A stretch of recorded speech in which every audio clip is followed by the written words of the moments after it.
Today, I'm going to share with you 10 weird things to expect in Korea. If you're coming to Korea, then this video might help you with the culture shock that is coming your way. Yes, this video is to prepare you for Korea. Just kidding, but actually most of the stuff I'll share today aren't that serious. It's rather funny, so when you come across it and notice it while you're here, you'll be able to just laugh it off. So yeah, without further ado, let's go on into number one, the table bell. Yes, the table bell. I don't see any bells on this table, but anyways, when you go to a restaurant in Korea, you might just call the waiter or waitress with your hand up saying like, excuse me, or like 저기요, which is excuse me in Korean. But actually, in a lot of restaurants, they have this little bell ringer attached to the table. It might be in a circle form of shape or like a square or a cube. But anyways, this bell's purpose is to call the waiter slash waitress to your table, and it sends a signal and sound to the center of the hall where the worker can see which table is calling, and then he or she can go serve the customer. So yeah, there are numbers attached to the table as well. So let's say this table is 15 and I press the bell. This electronic signal on the board immediately shows the number 15, and the waiter can directly know a customer from table 15 is calling. So people who first encounter this bell might be hesitant to use it because I know it looks rude and demanding. However, don't worry, I assure you that it's a common thing in Korea and no worker will be offended by you calling them with this bell. I mean, they could be offended if you constantly press it over and over again, like creating that noise like ding dong, ding dong, ding dong, ding dong. Even the customers might stare at you if you do that. I believe you won't, but or there's that case if like there's a waiter or a worker right next to you, but you just like press it, just ignoring them. Then in that case, they may be like, I'm right next to you. But anyways, other than that, both Korean workers and customers consider the bell as a very convenient thing rather than anything near to rude. So it easily locates the customer, and the customer doesn't have to call the waiter repeatedly when he's far away or when he's busy. And I guarantee you, once you get used to it, you'll start wondering, why don't we have this in our country? Like, this is so convenient. That was number one. And number two, the public bar soap. Yes, we use bar soap in public places. Yes, subway stations, office buildings, restaurants, and more. I think the ratio is going down, but at least in my building, which is super nice, it's a government-owned building, we still have it. And they usually attach the small metal beer cap looking thing on the soap so that it can stick to a magnetic rod. And I know by now that some of y'all might be like grossed out at the thought of it, like, ew, how do you use public bar soap with like thousands of people together?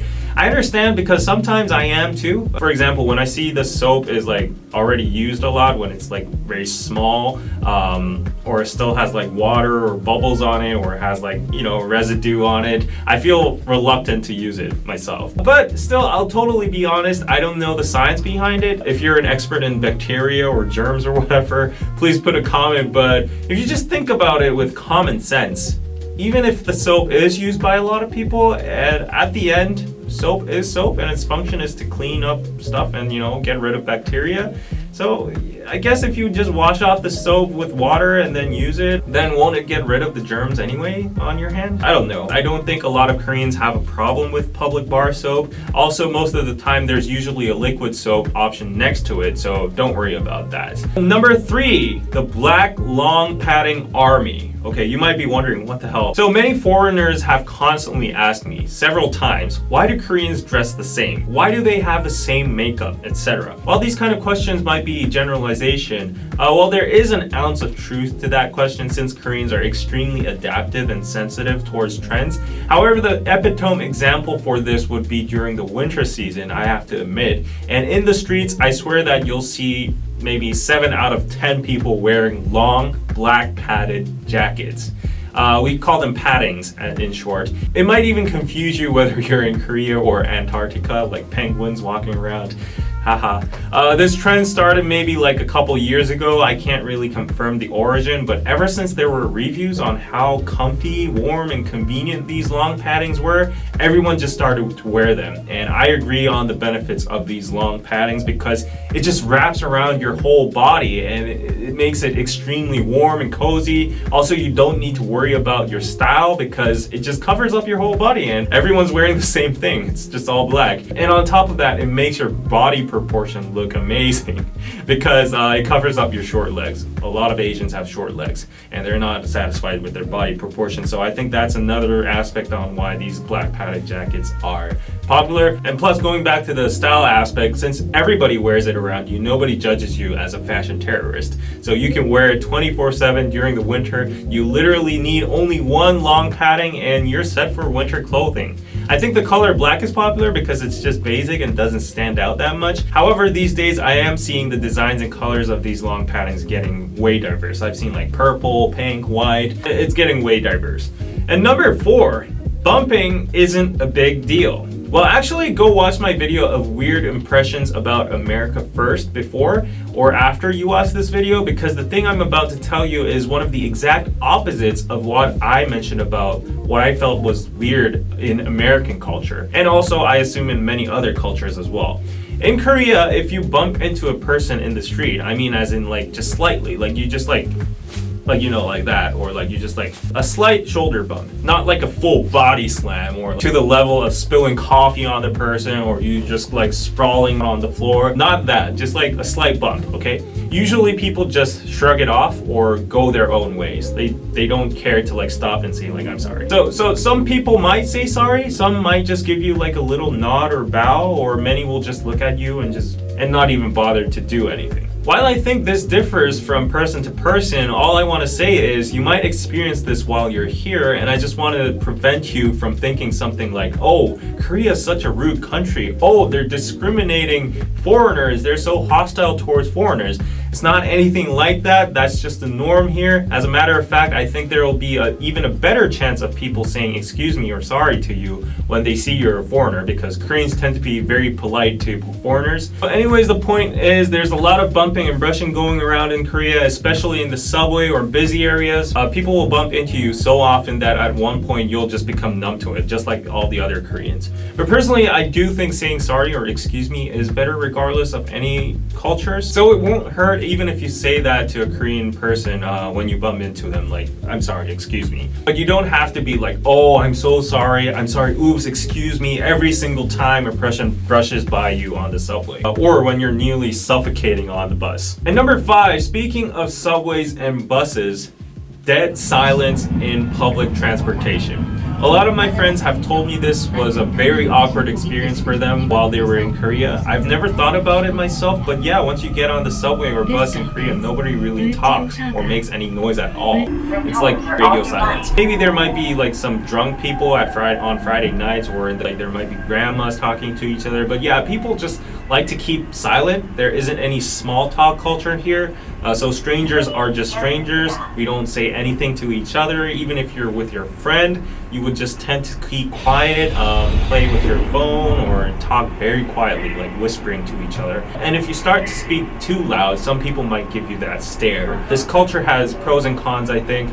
People just mind their own businesses and don't bother each other and their travels. The travels are pretty peaceful, but then sometimes it gets, it feels too cold and suffocating. So just giving you a heads up that the public transportation might be extremely silent for you. But speaking of dead silence in public transportation, do you want to spend your transport productively? Then you should definitely check out Skillshare. And Skillshare is an online learning service that has a collection of thousands of classes and workshops ranging in topics from web development, creative writing, leadership, self-care, and more. For example, a class that really helped me was MKBHD's YouTube Success, Script, Shoot, and Edit, taught by Marcus Brownlee. Today, one tip I learned from the class was that you need to plan your visuals too, as in specifically pre-designing shots to help the audience really get what you're trying to show or portray.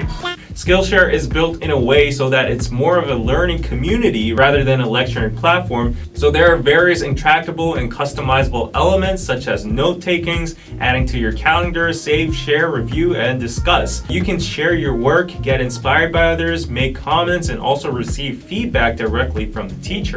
And the classes are always broken down into segments and are never too long. And you guys are lucky because the first 1,000 people to use the link in the description box below will receive a free membership trial of Skillshare Premium, and after that it's less than $10 a month. So definitely go check it out and give it a browse, and back to the video.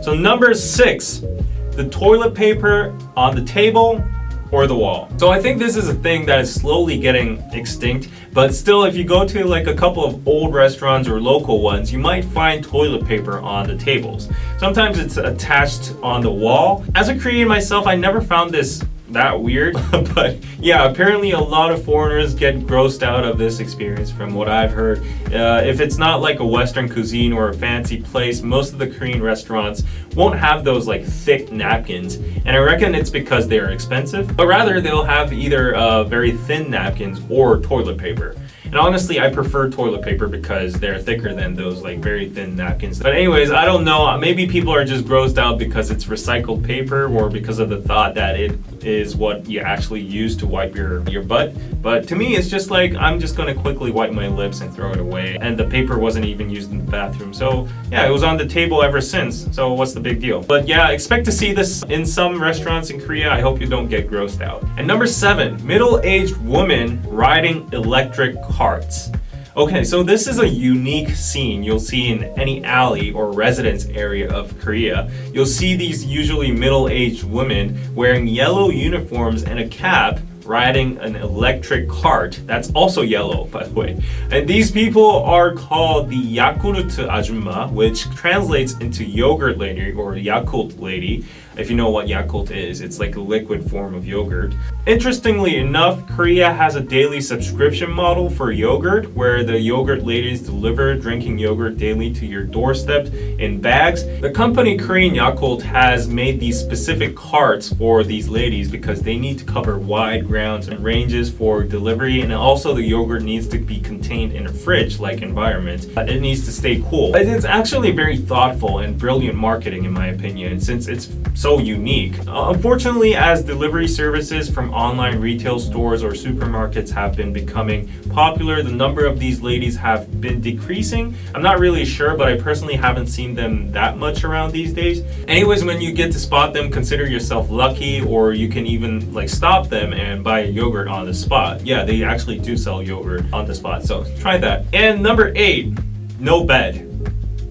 Have you ever slept on the floor before? If you haven't, maybe you'll get to in Korea. Note that Koreans before Western culture was adopted all slept on the floor, with thick blanket-like mattresses. That tradition continues to this day. While most of the accommodation for foreigners will definitely have beds, for some Airbnbs or some rooms that you're looking for residence purposes might not have them.